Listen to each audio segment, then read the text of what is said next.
देश में हर रोज digital arrest के मामले सामने आ रहे हैं जो लगातार बढ़ भी रहे हैं और चर्चा में भी हैं। डिजिटल अरेस्ट इतना खतरनाक है कि इसमें पढ़े लिखे और पैसे वाले लोग भी इसका शिकार हो रहे हैं। डिजिटल अरेस्ट के जरिए साइबर ठग आसानी से लोगों को अपना शिकार बना रहे हैं। डिजिटल अरेस्ट करके लोगों से अभी तक अरबों रुपए की ठगी की जा चुकी है। और सबसे बड़ी बात यह कि प्रधानमंत्री नरेंद्र मोदी भी डिजिटल अरेस्ट स्कैम को लेकर चिंतित हैं। रविवार को प्रसारित हुए मन की बात के कार्यक्रम में उन्होंने देशवासियों को डिजिटल अरेस्ट के प्रति आगाह किया है। पीएम मोदी ने डिजिटल अरेस्ट को फरेब कहा है। डिजिटल अरेस्ट, ये वो शब्द जो पिछले कई दिनों से चर्चा में है और इतनी सुर्खियों में है कि प्रधानमंत्री मोदी को खुद इसका जिक्र करना पड़ा। क्या है ये डिजिटल अरेस्ट और कैसे इससे बचा जा सकता है? प्रधानमंत्री मोदी ने रविवार को अपने मन की बात के कार्यक्रम में डिजिटल अरेस्ट को लेकर चिंता जाहिर की। उन्होंने कहा कि रुको, सोचो और एक्शन लो। पीएम ने कहा कि डिजिटल अरेस्ट जैसे कोई व्यवस्था कानून में नहीं है। उन्होंने ये भी कहा कि कोई भी एजेंसी न तो धमकी देती है, ना ही वीडियो कॉल पर पूछताछ करती है और ना ही पैसों की मांग करती है। आगे वो कहते हैं कि डिजिटल अरेस्ट के नाम पर स्कैम चल रहा है, उससे निपटने के लिए तमाम जांच एजेंसियां राज्य सरकारों के साथ मिलकर काम कर रही हैं। पीएम मोदी ने डिजिटल अरेस्ट की एक पीड़ित का ऑडियो भी शेयर किया है। देखिए क्या है उस वीडियो ऑडियो में। मेरे प्यारे देशवासियों, मैं आपको एक ऑडियो सुनाता हूं। Hello sir. नमस्ते सर। नमस्ते सर बोलिए सर। देखिए, ये जो आपने एफआईआर नंबर मुझे सेंड किया है, इस नंबर के खिलाफ 17 कंप्लेंट्स हमारे पास। आप ये नंबर यूज कर रहे हैं? मैंने नहीं यूज करता हूँ सर। अभी कहाँ से बात कर रहे हो? सर कर्नाटका सर, वो घर में हूँ सर।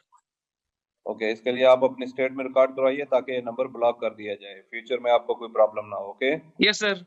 अभी मैं आपको कनेक्ट कर रहा हूँ, ये आपका इन्वेस्टिगेशन ऑफिसर है। आप अपनी स्टेट में रिकॉर्ड करवाइए ताकि ये नंबर ब्लॉक कर दिया जाए। Okay, yes sir, yes sir, yes sir. अब बताइएगा मैं किसके साथ बात कर रहा हूँ। अपना आधार कार्ड मुझे शो कीजिएगा वेरीफाई करने के लिए, बताइएगा। सर मेरे पास अभी नहीं है sir Aadhaar card sir, please sir. Phone आपके फोन में है? नहीं सर। फोन में आधार कार्ड की पिक्चर नहीं है आपके पास? नहीं है सर। नंबर याद है आपको? सर नहीं है सर, नंबर भी याद नहीं है सर। हमने सिर्फ वेरीफाई करना है। ओके, वेरीफाई करने के लिए नहीं सर। आप डरिए ना, डरिए ना। अगर आपने कुछ नहीं किया तो आप डरिए ना। हाँ सर, हाँ सर। अगर आपके पास आधार कार्ड है तो मुझे दिखा दीजिए वेरीफाई करने। नहीं सर, नहीं सर, मैं गांव को आया था सर, घर में है sir. Okay, coming.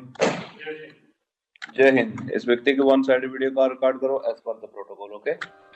PM Modi ने डिजिटल अरेस्ट के बढ़ते मामलों पर चिंता जताते हुए इससे बचने के लिए भी कुछ सुझाव दिए थे। उन्होंने देशवासियों से रुको, सोचो और एक्शन लो का मंत्र साझा किया है।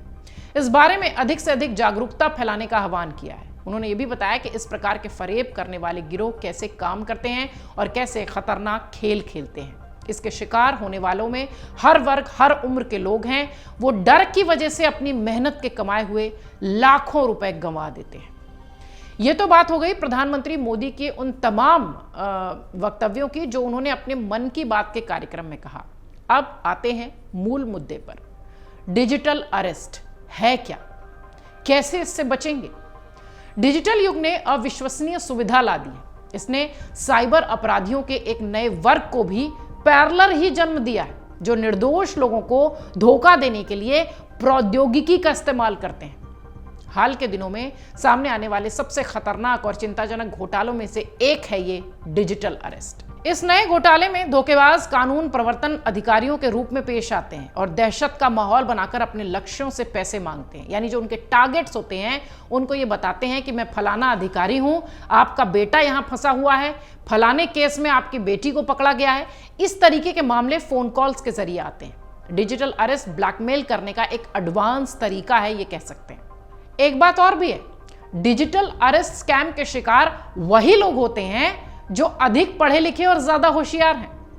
डिजिटल अरेस्ट का सीधा मतलब है कोई आपको ऑनलाइन धमकी देकर वीडियो कॉलिंग के जरिए आप पर नजर रख रहा है। डिजिटल अरेस्ट के दौरान साइबर ठग नकली पुलिस अधिकारी बनकर लोगों को धमकाते हैं और अपना शिकार बनाते हैं। इस दौरान वो लोगों से वीडियो कॉल पर लगातार बने रहने के लिए कहते हैं और इस बीच केस को खत्म करने के लिए पैसे भी ट्रांसफर करवाते हैं। ये है उसका पूरा जो कह लीजिए एक तरीके से कि तरीका। डिजिटल अरेस्ट की शुरुआत कैसे होती है, यह भी सोचने वाली विषय है। डिजिटल अरेस्ट की शुरुआत एक मैसेज या फोन कॉल के साथ होती है। डिजिटल अरेस्ट करने वाले ठग लोगों को फोन करके कहते हैं कि वो पुलिस डिपार्टमेंट या फलाना सरकारी विभाग से या इनकम टैक्स डिपार्टमेंट से बोल रहे हैं और आपके पैन और आधार का इस्तेमाल करते हुए तमाम चीजों की खरीदी गई है और फिर मनी लॉन्ड्रिंग भी की गई है। कई बार इस तरीके का भी दावा होता है कि वो कस्टम विभाग से बोल रहे हैं और आपके नाम से कोई पार्सल आया है जिसमें ड्रग्स या प्रतिबंधित चीजें हैं। इसके बाद वो वीडियो कॉल करते हैं और सामने बैठे रहने के लिए कहते हैं। इस दौरान किसी से बात करने, मैसेज करने और मिलने की इजाजत भी नहीं देते। इसी दौरान जमानत के नाम पर लोगों से पैसे मांगे जाते हैं और इस तरह लोग अपने ही घर में ऑनलाइन कैद होकर रह जाते हैं। शायद इसीलिए इसे डिजिटल अरेस्ट कहा गया है। तो इस तरीके के मामले से क्या वाकई में बचने का कोई रास्ता नहीं है? रास्ता है। डिजिटल अरेस्ट से बचने का रास्ता जानकारी है। इसकी शुरुआत ही आपके डर के साथ होती है। ऐसे में यदि आपके पास भी इस तरह के धमकी वाले फोन कॉल आते हैं तो आपको डरने की जरूरत नहीं है। कोई कॉल करके धमकाता है तो डरिए नहीं, उसका डट कर सामना करिए, क्योंकि यदि आपने कोई पार्सल मंगवाया ही नहीं है तो भला डरने की जरूरत क्या है। ऐसे कॉल आने पर तुरंत पुलिस में शिकायत करें। यदि कोई मैसेज या ईमेल आता है तो उसे सबूत के तौर पर पुलिस को दें। यदि किसी कारण आपने कॉल रिसीव कर ली है और आपको वीडियो कॉल पर कोई धमकी दे रहा है तो स्क्रीन रिकॉर्ड करिए, वीडियो कॉल को रिकॉर्ड करिए और फिर उसे सबूत के तौर पर शिकायत करिए। किसी भी कीमत पर आपको डरना नहीं है और पैसे तो बिल्कुल नहीं भेजना है। डिजिटल अरेस्ट एक ऐसा शब्द है जो कानून में नहीं है, लेकिन अपराधियों के लिए इस तरह के मामले, इस तरह के अपराध बढ़ते गए, इसलिए शायद इस शब्द का जन्म हो गया। पिछले 3-4 महीने में अगर देखिए तो दिल्ली एनसीआर जैसे इलाकों में ही 600 मामले आए हैं और आप सुनकर हैरान रह जाएंगे कि लगभग 400 करोड़ रुपए की धोखाधड़ी हुई है। इसके अलावा कई सारे अनरिपोर्टेड मामले भी हैं जो कि पुलिस तक पहुंचे ही नहीं।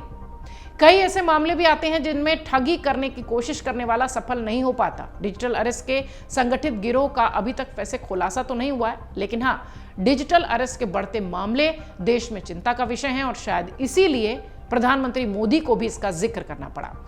जैसा कि हमने आपको बताया कि डिजिटल अरेस्ट में आपको डरना नहीं है, डट कर उसका मुकाबला करना है और पैसे पेमेंट की डिमांड अगर हो तो उसे बिल्कुल भी नहीं मानना है।